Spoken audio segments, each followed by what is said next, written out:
అటు ప్రజలకు ఇటు ప్రభుత్వానికి వారధిగా పనిచేస్తున్నటువంటి మీడియా మిత్రులందరికీ కూడా ప్రత్యేకమైన అభినందనలు, ధన్యవాదాలు. నా పేరు కేపీ రాజు, సామాజిక కార్యకర్త మరియు ఆర్టీఐ యాక్టివిస్టు. నేను కొన్ని వేల మందికి సమాచార హక్కు చట్టంపై శిక్షణ కూడా ఇవ్వడం జరిగింది.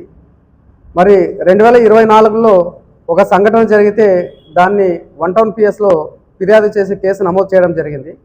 సో దాన్ని జనవరి 21న 2024న విచారణకు ఆదేశించింది న్యాయస్థానం. మరి నా ప్రమేయం లేకుండా, నాకు ఎలాంటి ఫ్రీ లిటిగేషన్ నోటీస్ సర్వ్ చేయకుండా సో న్యాయస్థానం పూర్తిగా కేసును క్లోజ్ చేసింది. మరి ఎందుకు క్లోజ్ చేసింది, ఎలా క్లోజ్ చేసింది అన్న కోణంలో నేను 1 టౌన్ పిఎస్లో వెళ్ళి ఒక ఎస్హెచ్ఓ గారిని అడిగితే డైరెక్ట్ అడ్మిట్ కాబట్టి న్యాయస్థానం క్లోజ్ చేసింది. పోలీసులు వాడుతున్నటువంటి డైరెక్ట్ అడ్మిట్ అనే ఒక ఊత పదాన్ని తొలగించాలి. ఫస్ట్ నాకు వాయిదా ఇచ్చినటువంటి వాయిదా కాకుండా నా వాయిదా కంటే బిఫోరే ఎలా క్లోజ్ చేస్తారు కేసు? పోలీసులు తెలిసో తెలియకో లేదా వారు ఏ కోణంలో న్యాయస్థానం ముందు తీసుకొచ్చి హాజరుపరుస్తున్నారో అర్థం కాని దుర్భర పరిస్థితి. మరి న్యాయస్థానం ఆలోచించాలి కదా. పిటిషనర్ లేడు, ఫ్రీ లిటిగేషన్ నోటీస్ సర్వ్ చేయలేదు, లోక్ అదాలత్లో దీన్ని ఎలా క్లోజ్ చేస్తారని చెప్పని అదే కోర్టు కానిస్టేబుల్ కానీ లేదా ఇన్వెస్టిగేషన్ ఆఫీసర్ కానీ మొటికాయలు వేసి వెనక్కు పంపించాల్సినటువంటి కేసుని న్యాయస్థానం ఎలా క్లోజ్ చేస్తుంది? ఒక అవగాహన కల్పించే వ్యక్తికి ఇలాంటి అన్యాయం జరిగితే ఇంకా సామాన్యులకు ఏం న్యాయం జరుగుతుంది? ఈ విషయాన్ని న్యాయస్థానం దృష్టికి తీసుకెళ్లడం జరిగింది.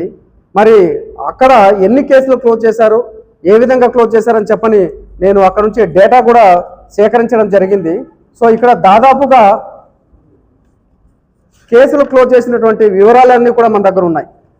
అందులో నా కేసుకు సంబంధించిన అంశాలు మాత్రమే నేను చూశాను. దాదాపుగా 66 కేసులు క్లోజ్ చేశారు.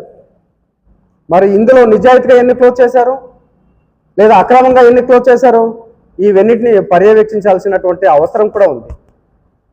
ఇందులో నా కేసు విషయం మాత్రమే నేను పూర్తిగా రికార్డుల తనిఖీలో చూస్తే పోలీసులు ఎక్కడా కూడా విచారణలో జరిగినటువంటి అంశాలు ఎక్కడ కూడా పొందుపరచలేదు.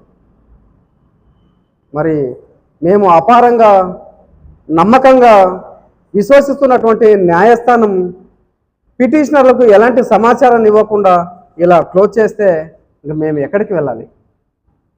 అందుకే న్యాయమా నీ చిరునామా ఎక్కడ, ఇది చెప్పగలిగితే ఆ చిరునామా దగ్గరికి వెళ్ళి మా బాధల్ని వెళ్ళగక్కుతాం.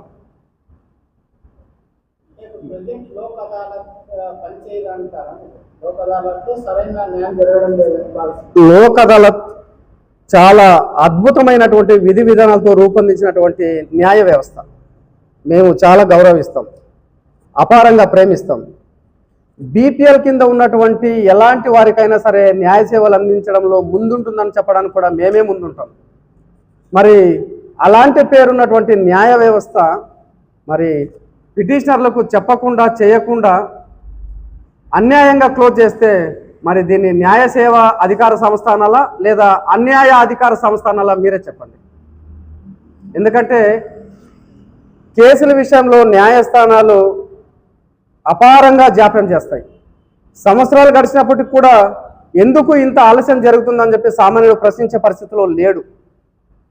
అలాగే మీరిచ్చిన తీర్పుల పైన కూడా ఎటువంటి కామెంట్ చేయడం కూడా లేదు. మరి ఇంత నమ్మకం ఉన్నటువంటి ప్రజలకు మీరు ఇలా చేయడము ప్రశ్నించదగ్గ విషయం అని చెప్పి మేము చెప్పదలుచుకున్నాం. తప్పు చేస్తే, చట్టాన్ని అతిక్రమిస్తే ఏ అధికారినైనా సరే నిలదీసే హక్కు ప్రజలకు ఉంది. మరి ప్రజల కట్టే పన్ను ద్వారా జీతాలు తీసుకున్న తర్వాత అధికారులు బాధ్యతగా పనిచేయాలి కదా. మరి ఆ బాధ్యతలు ఎక్కడ కనిపిస్తున్నాయి? ప్రాణాలకు తెగించి న్యాయస్థానాలు కూడా ఉద్యమించాల్సినటువంటి అవసరం కూడా ఉంది.